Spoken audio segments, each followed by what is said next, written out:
Assalamualaikum warahmatullahi wabarakatuh. Kali ini kita akan bahas mengenai sosio-budaya praktik pemberian MPASI dini.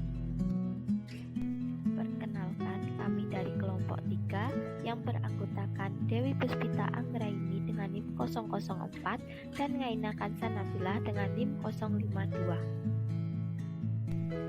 Terdapat beberapa sosio-budaya gizi pada bayi yang dapat mempengaruhi pemberian ASI eksklusif.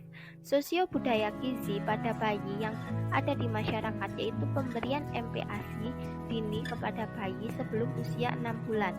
MPASI berupa pisang dan bubur atau dibuat sendiri dari nasi yang dihaluskan atau bubur instan. Alasan ibu memberikan MPASI sejak dini karena dapat memperkenalkan makanan padat kepada bayi sehingga bayi tidak kaget ketika harus diberi MPASI setelah usia 6 bulan ke atas. Tidak jarang ibu sudah memberi makanan padat kepada bayi ketika usia 2 bulan atau kurang dari 5 bulan.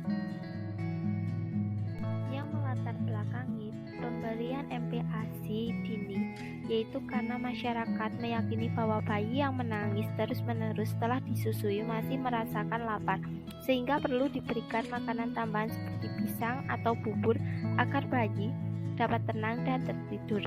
Selain itu, bayi yang diberi pisang dan bubur akan merasa lebih kenyang, sehingga ketika ditinggal bekerja, bayi tidak rewel. Pemberian MPASI dini bisa berdampak pada kesehatan bayi, antara lain yang pertama, risiko bermasalah pada usus atau invaginasi usus.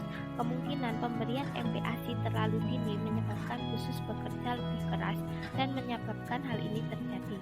Lalu yang kedua, mengalami gangguan pencernaan.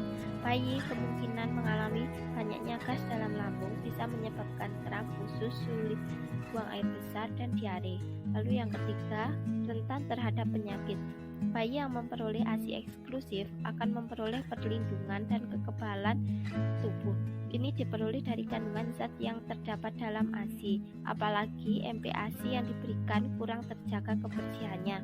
Lalu yang keempat, berisiko mengalami alergi organ pencernaan bayi yang belum matang dan sempurna, belum siap menerima bahan-bahan makanan selain ASI. Unsur-unsur bahan makanan dari MPASI bereaksi terhadap sistem imun, akibatnya muncul alergi pada bayi. Lalu yang kelima, berisiko kurang gizi. Kualitas gizi yang terdapat dalam MPASI, gizinya kurang memenuhi kebutuhan bayi karena tidak selengkap ASI. Lalu yang keenam, resiko obesitas. Hal ini berhubungan dengan pemberian susu formula sehingga bayi hanya memperoleh kandungan lemak. Lalu yang ketujuh, penyakit anemia zat besi. Pengenalan terlalu dini terhadap sayuran dan buah-buahan akan berpengaruh terhadap penyerapan zat besi ASI. Lalu yang kedelapan, hipertensi. Hipertensi ini sendiri disebabkan karena asupan garam natrium yang terdapat pada MPASI terlalu tinggi. Lalu yang terakhir, yang nomor 9, arteriosklerosis adalah gangguan pada pembuluh darah arteri yang disebabkan dari konsumsi lemak dan kolesterol dari MPASI. Adapun pemecahan masalahnya, yang pertama, adanya fasilitasi atau edukasi kepada ibu-ibu di wilayah tersebut mengenai makanan pendamping ASI dengan benar dan tepat pada bayi. Lalu yang kedua, pemerintah lebih meningkatkan promosi kesehatan atau penyebarluasan informasi mengenai MPASI yang tepat untuk bayi, untuk mengedukasi ibu-ibu melalui posyandu dengan meningkatkan keterampilan para kader posyandu melalui pelatihan dan sosialisasi media promosi kesehatan.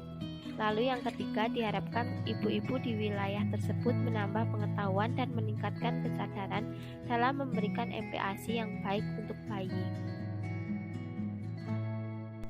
Sosio budaya gizi pada bayi seperti pemberian MPASI berupa pisang dan bubur sebelum bayi berusia 6 bulan menghambat ibu dalam memberikan ASI eksklusif. Diharapkan petugas kesehatan dapat memberikan edukasi kepada ibu tentang dampak negatif pemberian MPASI dini pada bayi.